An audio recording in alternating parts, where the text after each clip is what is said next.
Next up is Axel Klein. Welcome to Wales. Axel is a social anthropologist specialising in the use and governance of drugs. He's worked with different national and international organisations, published a number of books and papers, including the recent collapse of the global order on drugs in 2018. He's recently been working on the trade in falsified prescription medicines, medicinal cannabis, and identifying opportunities for smallholder tobacco farmers. He is a research fellow at the Global Drug Policy Observatory and the editor of the Journal of Drugs and Alcohol Today.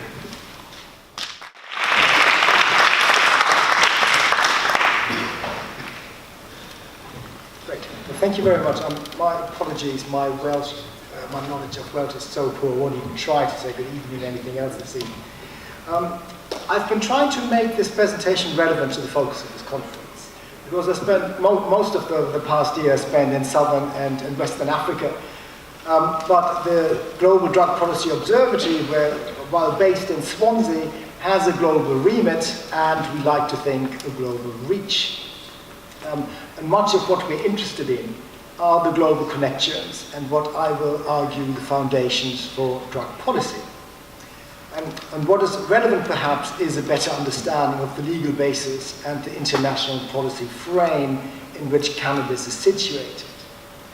Room for maneuver, I think we are becoming quite aware, is restricted by two interrelated factors.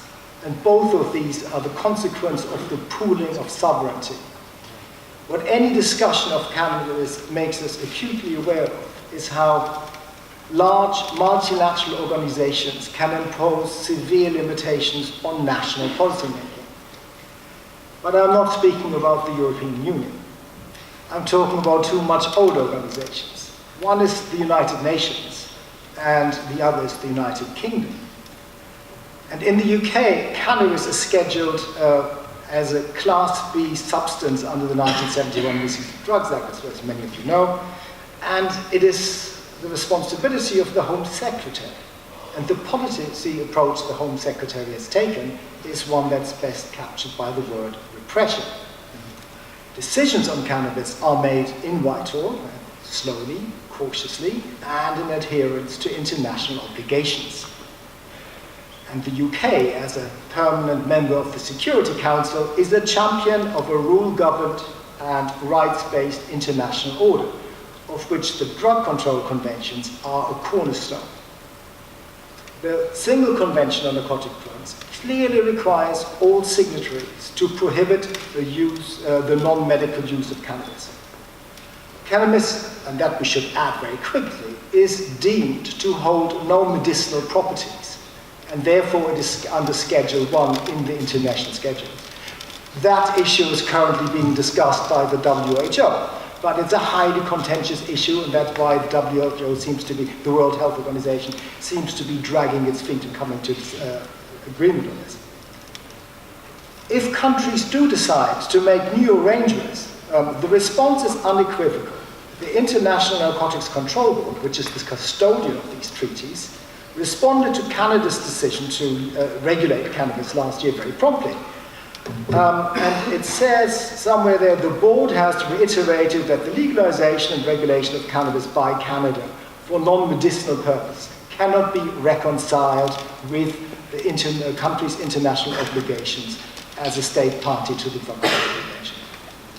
Now, the treaties, and particularly the Single Convention on Narcotic Drugs, is clear and absolute in the pursuit of their objective, which is to secure the health and the welfare of mankind. Now, my issue is not with the stated intent, but with the analysis, the framing, the construction of the problem, and the impact and the effect of the policy. A policy that dates back to the middle of the last century, and we could really track it back to the years before the First World War. But the Single Convention was signed in 1961, and the discussions took place during the 1950s, a time when the understanding of cannabis in most Western countries was rudimentary. People really did believe that smoking cannabis would make you jump out of the window, as the famous scene in Reefer Madness shows us. Ignorance made it easier to put down the rules, and many bureaucratic livelihoods and political careers have been tied up with it ever since. And this makes it so difficult to achieve policy change, even though we know now that cannabis is in fact quite a safe substance. You cannot die of overdose unless you eat half a pound of it. You don't go mad, and there are very few instances of toxic poisoning. When drug control apologists are asked about unintended consequences, they usually go either into denial or they blame the drugs or the people. Well, one of the classic lines of argument is, well, organized crime at least is in the drugs field, so we know where it is. And if we didn't control drugs, then they would go somewhere else and it would be even worse. So there's no responsibility being taken for the structural arrangements that creates an opportunity for crime to grow and flourish, which is what the drug control conventions have achieved.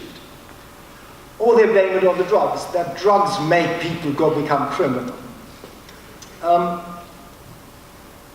So it's always a lack of taking responsibility or displacement of the issue. Or they trivialize the consequence. And I think this is where we really need to shift the discussion.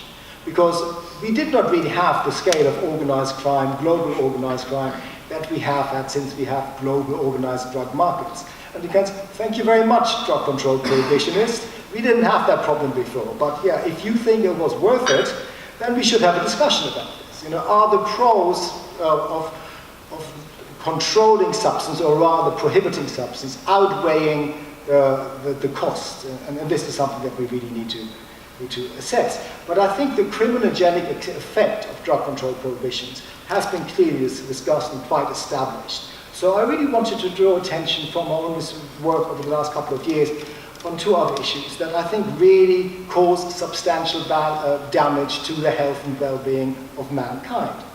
So over the past 3 years, I was working in Wales and England, interviewing medical cannabis users. Some of them are even here. Including a cohort of informants who were suffering from conditions for which there was little that medicine could do for them. Things like multiple sclerosis, fibromyalgia, Crohn's disease, or who were in acute states of pain. And often they were alerted by friends or curiosity to the possibilities of using cannabis as a medicine. And they usually found, people interviewed, found great relief, and even restored body function. But invariably they ran into supply problems. Often cannabis medicine would not be available at all, or the price would shoot up, or the quality would fluctuate. And this is no surprise, because they were relying on cannabis that was produced in illicit markets at minimum cost for maximum gain. They were therefore being let down by the criminal scene. And it was this dual frustration with orthodox medicine on the one hand and the criminal markets on the other that produced or led many people to embark on an unlikely criminal venture. They started growing their own because this meant they could have regular supply at a manageable cost, and then they were able also to experiment with the strains that suited them, that provided them the best health benefits. They could control what went into it, be that light, fertilizer, water, and so on. But again, these benefits came at a cost. Meredith, a former civil servant suffering from MS, set up with a grow bag in her spare room, and it was the beginning of a double life. Upright, law-abiding citizens on the outside, and a drug producer at home. And she recalls with this sort of remembrance of terror when there was a knock on the door one night and she could see through the window the silhouettes of 2 police officers. And she said, well, we got the whole grow operation and all telltale signs cleared up in 8 minutes flat. And she opened the door and the officers asked about whether she'd seen anything regarding a burglary that had occurred in the neighborhood recently. And she said afterwards, you know, sick people just don't need that kind of space. And you think, yeah, you really don't. Most of the people we interviewed had had some kind of run-in with the law. And several were now burdened with convictions and criminal records. And it's worth stepping back and just thinking about this, as some of our previous speakers have done. How is legislation that was ostensibly brought in place to protect public health is now turning sick people into criminals? That surely is perverse. And to this day, the medical evidence of the efficacy of cannabis as a medicine is still sparse, even though we are making rapid progress on this. But the reason is simple, because for the past 60 years, and I think Nathaniel Loxley has described already, how difficult it is to get a license to grow the stuff, even if it doesn't contain any THC. Plus, for any pharmaceutical or any other company, there's no illicit market for it, so there's no interest. So there hasn't been that knowledge generation that we have, let's say, about nicotine or tobacco or tomatoes. So it's been rigorously enforced, but the rigor of legislation varies between countries. So in the US, for instance, the US Drug Enforcement Administration, which is one of the bureaucratic organizations that really has benefited greatly from drug control, lobbied the government very, very strongly in 1970 for the criminalization of all cannabis sativa, which killed off the US hemp industry. And the US hemp industry has just been given a lifeline or a revival opportunity last year by President Donald Trump, praise him, who has legalized the cultivation of hemp now in the US. But this was an example of the rigorous method of measures taken. And it was not the only country to do so. Hemp cultivation has collapsed across the world. And it's become a contributing factor to a very different problem, which is completely unanticipated and very rarely realized. It's desertification. As I learned from my work a few months ago in Malawi in Southern Africa, the Malawi Dangerous Drugs Act of 1974 rules out all hemp cultivation. Any cannabis sativa is prohibited. At the same time, farmers in the country were strongly encouraged to expand their tobacco cultivation. Today, the country depends for 80% of its foreign exchange earnings on tobacco. Hundreds of thousands of livelihoods are tied up with it. The only large-scale private sector organizations are tobacco companies. I would like to call Malawi the Nico state.